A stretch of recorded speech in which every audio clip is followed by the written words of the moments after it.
Okay, can everyone hear me all right? Yep. Okay, well, I hate to disappoint everybody, but we don't have a drone presentation for this item, so I don't want to get your hopes up, but with that, we'll start it off. So my name is Preston Shotbell. I'm the chief of the inspection section at the board. With me today is Priscilla DeLamar. She's with our group as well. We're going to give an overview of our efforts to reclassify some of the things that are listed on automatic board orders. So go ahead, Ryan, advance the slide, please. So I'll start with giving a brief background and history to help provide some context for the newer board members and get us all back up to speed on this subject. Then I'll hand it over to Priscilla to detail our current efforts, and then we'll wrap it up with the next steps and upcoming requested actions from the board in the coming months. Next slide, please. Okay, so before I dive into ABOs themselves, I wanted to first make a fundamental distinction that the staff has to make many times between encroachments and what we call system features, because I'll be using that as in kind of shorthand, the term system features. First, encroachments are those physical things within the board's jurisdiction that are for private use or benefit and aren't required for the necessary function of the flood control system, and could be a detriment to the system to work as intended. They're allowed to be constructed and remain by permit only. But on the other side, you have those physical things out there for proper functioning of the system. For instance, a drainage pipe that was built to convey previous drainage paths to the river that existed before the construction of a levee. We typically refer to these in shorthand as system features. So a common misconception is that an encroachment, like an irrigation pipe, for instance, that is listed in the Corps' O&M manuals or shown in as-built drawings is part of the system and therefore should be maintained by the state or the LMA. But this simply isn't the case because our interest is in maintaining the flood control system itself and controlling those encroachments. So with that, what is an ABO? Well, in short, an ABO, an automatic board order, is a type of permit for existing encroachments that was issued to landowners in the 1970s through a shorter permitting process and without the full documentation that's required today. So in the early 1970s, the board's encroachment control program was, quote, accelerated due to increasing problems in floodways caused by our expanding state population. And that was done so through a policy document called Manager Guide 20. At the time, there were only 3 staff to take on this huge challenge, and that process had 3 basic parts. Part 1 was to take an inventory of those existing encroachments in a floodway. Part 2 was to categorize those encroachments according to Manager Guide criteria. And the third part was to bring it to the board and for the board to take actions based on those categorized encroachments. So there were about 6,000 encroachments that were permitted through 2,400 ABOs during this period, and many but not all were in designated floodways. Go ahead.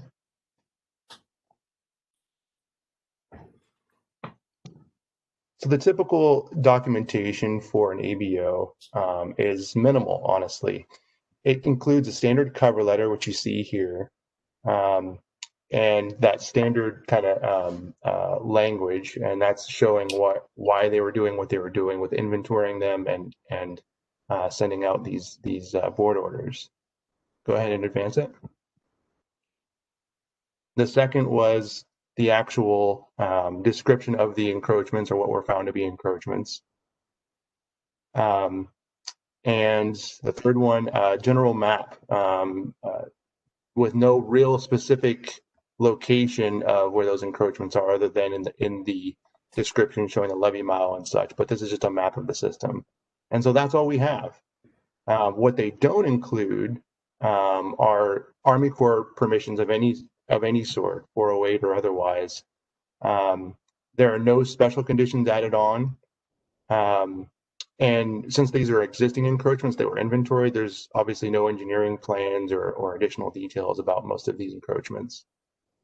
And really importantly, there's no application or acknowledgement from of responsibility from the landowner or whoever it was issued to at the time. So let's go ahead. So diving into like the description of a typical description on one of these ABOs, many permittees, or sorry, starting off, so the description you see here, it's just an example, but you see there's a mixture of what we found to be legitimate encroachments, irrigation pipes, things like that for private benefit, but also things that were part of the system that are actively used for security, for access, things like that. And they were both listed in there. And so since they're both listed on there, that creates an ambiguity on who's responsible to maintain those features. And we've also found that since these have been issued so long ago, many of those permittees that were listed on the ABOs have changed, and the few entities that still exist have no knowledge of the responsibility that were put forth in these ABOs. And also many of the current landowners, as we found, are unaware of these ABOs for items that are on their current within their current property bounds. Go ahead. So we've dealt with these issues as needed over the years, as things wear out, as things need to be repaired. But it was DWR's deferred maintenance project that brought a higher level of attention to this issue. The project that was run by, that it's currently run by DWR Flood Maintenance Office, inspected and performed in-place repairs of system drainage pipes. And that's their effort started in the Poudre Creek and Willow Slough areas. So hence it was the logical place for us to follow up and iron out some of the permitting issues for these pipes and different items that were associated with that area. So when we brought this to the board around 2019, we can move ahead, Ryan. That culminated in February 2019. The board issued Resolution 2019-04. And briefly, this resolution rescinded that Manager Guide 20 and that kind of wraparound of the current regulations that we had. And then it ordered that items that were issued in these ABOs, if they were determined to be encroachments, those need to be permitted in accordance with current requirements of Title 23. And those items that were determined to be system features would be tracked through the state's levy logs. And then third, it directed board staff to notify property owners affected by this policy to solicit for comments and give them an opportunity to appeal any proposed changes. So continue that conversation with current landowners. And with that, I'll turn it over to Priscilla to show what we're doing on those efforts. Good morning, President Egger, members of the board. My name is Priscilla D. Lamar, and I work in the inspection section under the operations branch.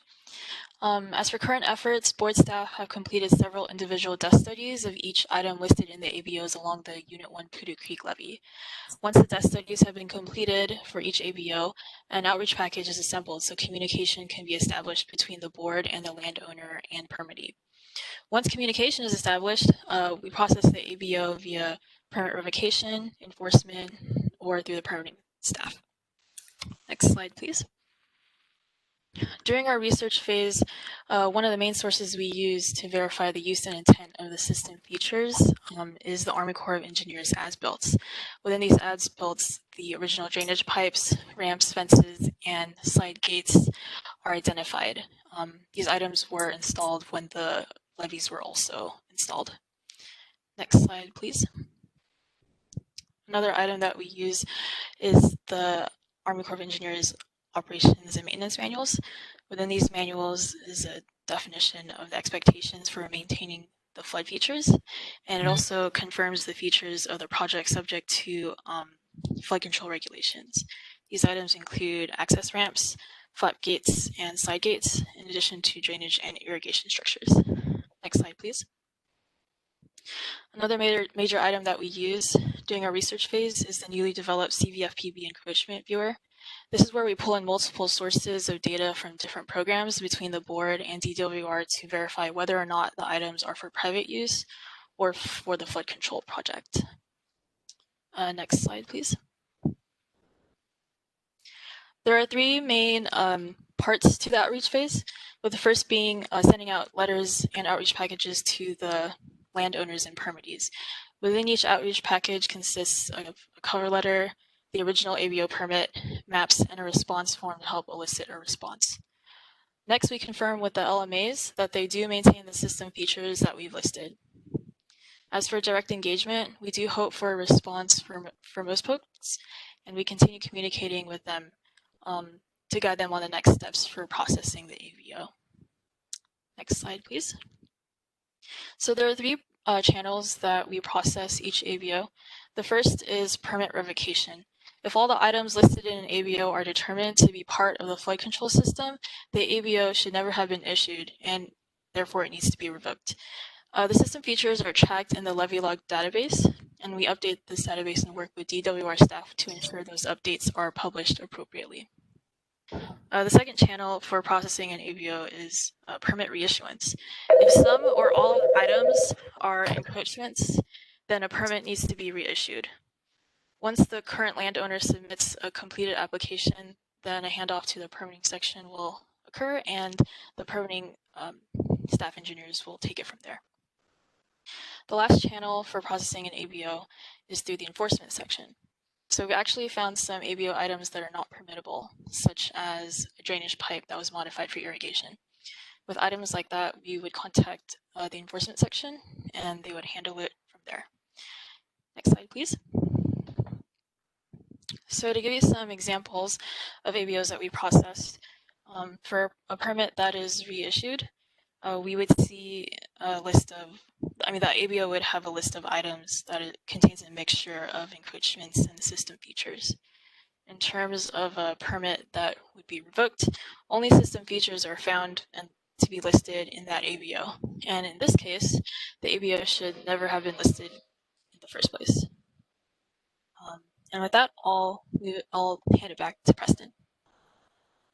Thanks, Priscilla. So we'll be returning to the board to request some revocation actions for those ABOs that never should have been issued, with all system features, that kind of thing. We're anticipating to return to you in December 2020 and then ongoing as needed from there. And that work will be per section 28 of Title 23, the revocation. And that process essentially follows or mirrors the enforcement process. Since the revocation action we bring to you, that we'll bring to you for approval, that formally shifts those maintenance obligations from the landowners to the local maintaining agencies.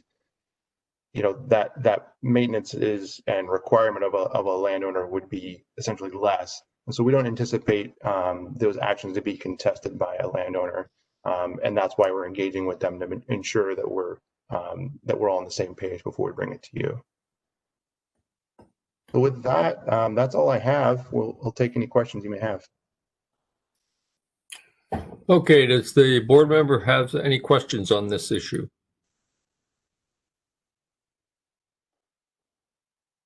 Bill, I don't have a question. I just wanted to say thanks for keeping us on our radar and for staying on top of this. I forgot your expression you used before, Bill, about trying to get our house in order, but this is definitely in that category. And I can't imagine some of the stories you guys might have unearthed already. Maybe you can write a book later about that, or share some of them. But it's really important to get back out there and to track things down. It's probably a lot of detective work. But thank you guys for doing that. I really appreciate the update. Thanks, Tim. This is just part of the work that we have to align our regulations, our permits, our ability to issue conditions to the permits and revoke them and so on. This is all part of the whole issue of getting our act together. Thank you. Anybody else? I see it looks like Brian Johnson, board member Johnson, has his hand raised. Okay. No, Brian? I apologize. That was from Hollywood, and I was trying to toggle it off. I may have turned it back on again. I didn't mean to. Okay. Thank you, everybody. Let's go on to item C, which is the American River Watershed Common Features presentation, and looks like we're having Itzia Rivera take the initial presentation. Itzia? Good morning, Board President Edgar and members of the board. My name is Itzia Rivera. I'm board environmental staff. I'm here to introduce Ryan Young and Miles Claret, DWR Flood Projects Office staff, who have been working on behalf of the board and in coordination with board staff on the American River Watershed Common Features 2016 project. Ryan will be providing a brief overview of the Sacramento River Erosion Contract 1, River Mile 55.2 Left Bank Protection Project, and Miles will be providing an update on the supplemental environmental assessment, environmental impact report prepared for the project and for which the board is the CEQA lead. And with that, I invite Ryan and Miles to begin their presentation. Thank you. Good morning, President Edgar, other members of the board. My name is Ryan Young, and I'm the project manager for the American River Common Features Project for DWR in coordination with board staff. I'm here today to introduce Miles Claret from our office, who will be discussing the Supplemental Environmental Assessment and Environmental Impact Report for the Sacramento River Erosion Project, Contract 1, that is scheduled for construction next year. Today, we're going to give you a brief project history, background on the environmental process, an environmental status update, and discuss future board actions. Next slide, please. This project is a collaboration between the Army Corps of Engineers, the Sacramento Area Flood Control Agency, and the Central Valley Flood Protection Board in coordination with the Department of Water Resources. Next slide, please. Authorization for the American River Common Features Project began back in 1996. The PPA and LPPA were certified by this board in January 2019, and the first supplemental EA-EIR was brought before the board in November 2019 for the Sacramento River East Levee, Contract 1. This project is part of the erosion protection improvements under the American River Common Features Project umbrella. Other projects within the American River Common Features Project are the widening of the Sacramento-Weirin bypass, as well as seepage and stability improvements along the Sacramento River. Next slide, please. The Sacramento River Erosion Project, Contract 1, that Miles will be presenting to you is Phase 1 of erosion protection improvements along the Sacramento River. As you can see on this map, the project is located on the left bank at River Mile 55.2, just downstream of the Westin Hotel, on the north side of Little Pocket. Next slide, please. Contract 1 construction includes about 1,150 feet of bank protection improvements to stabilize the bank and prevent future failure during rapid drawdown.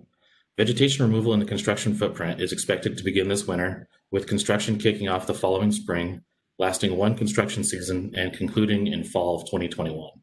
I'll now pass it on to Miles from our office. Thanks, Ryan. It's good morning, President Edgar, members of the board. My name is Miles Claret. I'm an environmental scientist with the Department of Water Resources, working in coordination with the board and the Army Corps of Engineers on the overall American River Common Features 2016 project. So we're here today to give you an update on a single component of the overall ARCF 2016 project, which is called the Sacramento River Erosion Contract 1, River Mile 55.2 Left Bank Protection Project. Next slide, please. So just a little bit of background on the prior environmental documentation that's been completed to date for the overall project. So the American River Watershed Common Features General Reevaluation Report, Final Environmental Impact Statement, Environmental Impact Report, was jointly prepared by the U.S. Army Corps of Engineers and DWR in coordination with the board. And that document was certified by this board in 2016.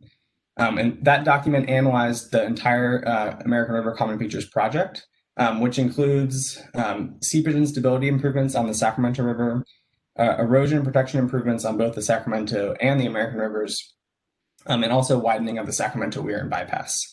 In 2016, this document was certified at a program level by the board in anticipation of future supplemental environmental documentation as the designs of each of the specific components of the project progressed. And that's what's happening right now. Next slide, please.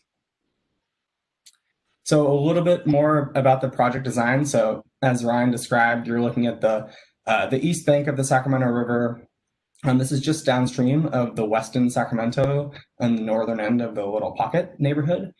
So it's about 1,150 feet of erosion protection on the bank of the river. And the work is occurring via barge. So, a barge will place rock revetment along the riverbank, and a portion of the levee where erosion has been determined to be susceptible by the Army Corps of Engineers design team. The project also includes a planting bench, which is essentially a feature that's built into the project design that's filled with soil, and that will be planted with native riparian vegetation. And the purpose of that is to replace some of the on-site vegetation that's lost from construction, and also to provide habitat for fish and wildlife. And also, as part of the design, there will be an in-stream woody material component. And this is a requirement of the Army Corps of Engineers biological opinion with National Marine Fisheries Service. And the purpose of that part of the project is to add habitat for juvenile salmonid species. Next slide, please. So in DWR and the Army Corps, in coordination with board staff, have prepared a draft supplemental environmental assessment environmental impact report. So this is a joint NEPA-CEQA document. It specifically supplements the existing 2016 document. The document analyzes the potential impacts of the Sacramento River Erosion Contract 1 project and provides a number of avoidance, minimization, and mitigation measures to reduce the level of effects of the project to a less than significant level to the extent possible. However, there are some significant and unavoidable effects of the project. And those effects are no greater than, and they are consistent with what was described and approved by the board in 2016. Next slide, please. So just a little bit more information on those potentially significant and unavoidable environmental impacts. So we have three. There are visual resources, which is due to the presence of construction equipment during the construction season. The vegetation and wildlife, which is due to the time it takes for the newly established habitat to reach a level that's currently providing on site right now. And also recreation. This is due to the presence of construction equipment during the construction season and the limits to recreation because of that. And these are all short-term in nature and do not exist past the duration of construction of the project. And like I said, just want to repeat that these effects were already disclosed in the 2016 document, and that's no greater than what was described and what the board had already certified in the 2016 EIS-EAR. Next slide, please. So talking about public outreach here, the supplemental environmental assessment environmental impact report was released for public review on July 11th. We had a virtual public meeting that occurred on July 27th. That is a meeting that was attended by the Army Corps of Engineers, DWR, board staff, and the Sacramento Area Flood Control Agency, or SAFCA. The purpose of that meeting was to provide a presentation to members of the public and to interested agencies, and to receive public feedback and comments and questions. The public review period for the document closed on August 26th. That's a 45-day public review period. We received 3 agency comment letters and 2 public comment letters for the project. And the team is currently in the process of responding to those comments and making any appropriate changes to the final environmental document. Next slide, please. So just a little bit about the project timeline. So we are, like I said, we're working on wrapping up the final environmental document right now. And the next step for that would be to bring it to the board at a future date for anticipated certification. We expect that to occur late this year, either in November or December. Tree removal would be the next step here, which is anticipated to occur in late this year or early next year. There's about 60 trees to be removed, and those are all trees that are within the erosion project footprint. The CEQA coverage for this action is obviously coming from this supplemental document, and so we're not going to be on the ground removing trees until the board actually takes an action on this document. And then just want to point out that the NEPA coverage for that action is actually coming from the 2016 document. Construction of the project is planned to occur in summer 2021 through fall, winter of 2021. So that's the goal. And it's a single construction season. And then after the project's constructed, there's a period of post-construction planting, which would happen the following spring or fall. And that is to plant the native riparian vegetation on the planting bench. And then I also want to just give you a sense of the NEPA equivalent of what we're doing right now. The Corps anticipates signing the finding of no significant impact for the supplemental document in February of 2021. Next slide, please. So future report actions. So we are, as we wrap up the final document, that's the plan here, is to bring a resolution to the board either in November or December of this year that would certify the final supplemental environmental assessment, environmental impact report. It would adopt the findings of the significant and unavoidable impacts of the project as described in the final environmental document. It would adopt a statement of overriding considerations for the project.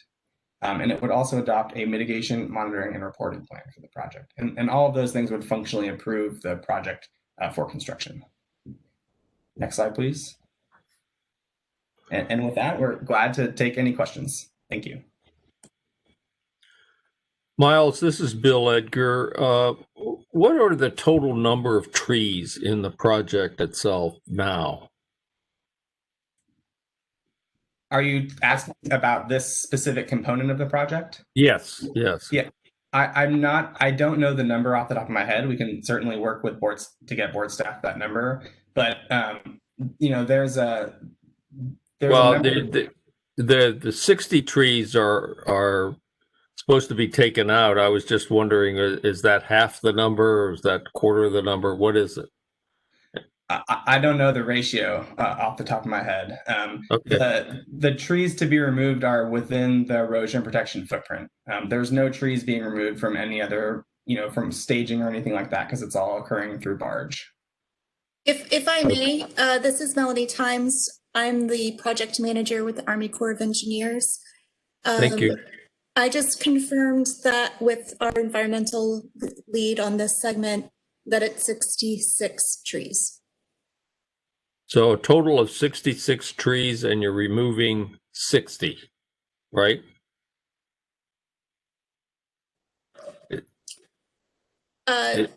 Mr. President, I believe it would be that we'd be removing all 66. Oh, you're removing all the trees in that area you're removing.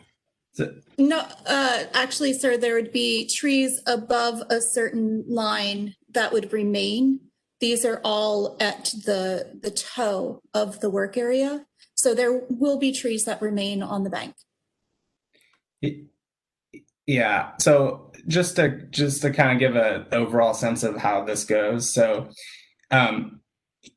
obviously tree impacts are a very big deal, and we want to minimize those impacts to the maximum extent we can.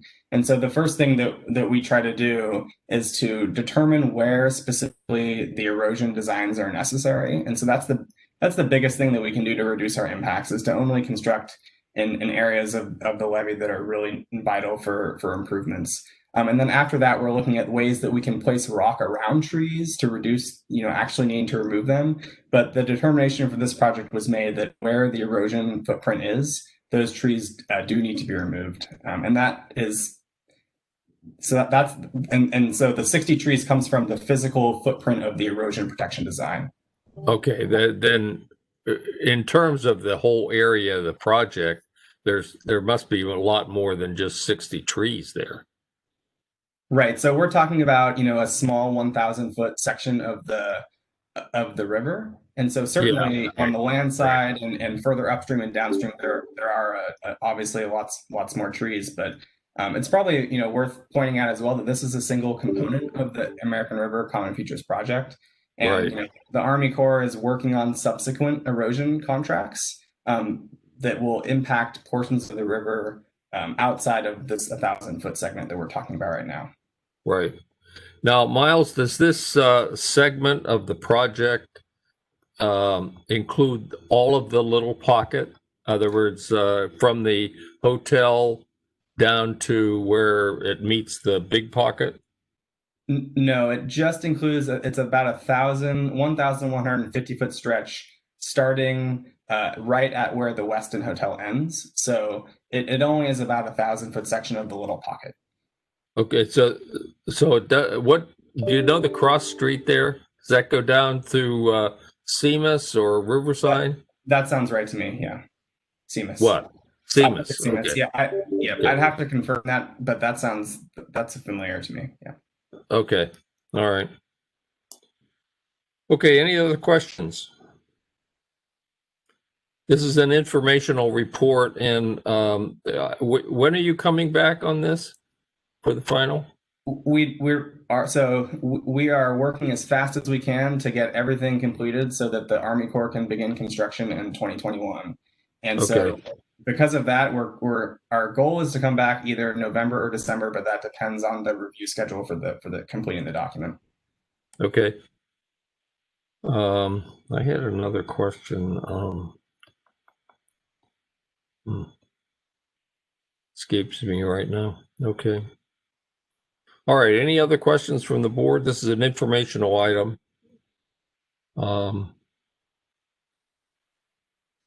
Okay. Thank you, members.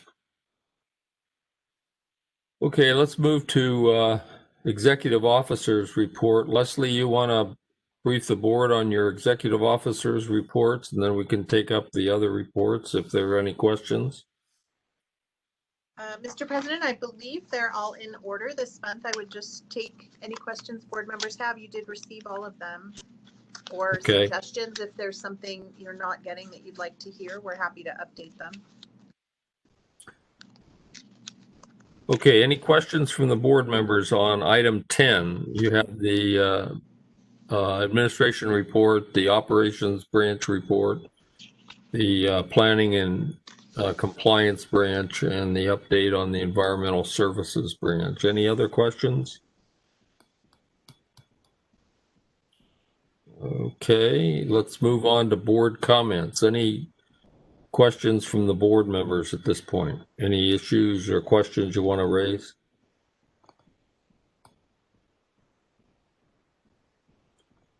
Don't see any. Okay, the last item or the next item is upcoming meetings and topics for the board.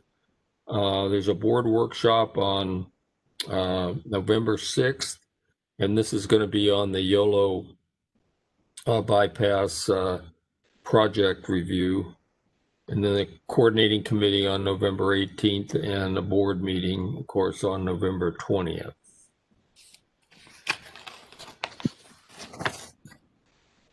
And Bill, can I ask Leslie, just to confirm December also, just as long as it's the end of the year calendar, 18th is the board meeting, right?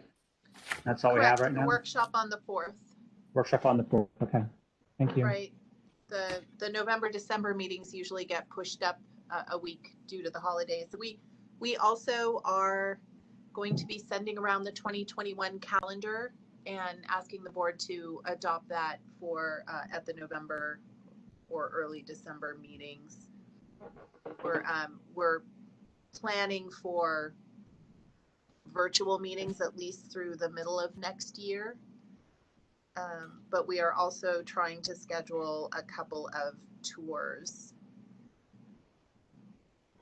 So that's a little tricky right now, but yeah, we'll try to give you as much notice as we can for how we're going to pull that off. One in the Yuba Trillia area at the project that's going there, and then perhaps some of the projects in the San Joaquin. We're hoping to be able to put something together around that for next year. A little soon. We're all hopeful we'll be able to get together, Mr. President, in the same room next year. Leslie, and for planning purposes, is the expectation that we'll stick with the current pattern, second and fourth Fridays? That is certainly up for any debate or requests. That's been working well for us the last several years, but it's by no means set in stone. And if we're not worried about a physical space to meet, we really have more flexibility. So I'm open if you have suggestions. But otherwise, yes, we were going to plan for that same pattern. Okay, well, it works for me. The main thing is just to have it known in advance as well as we can. So thank you.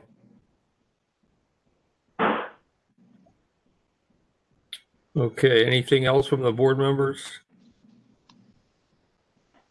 Okay, we're on item 13, closed session.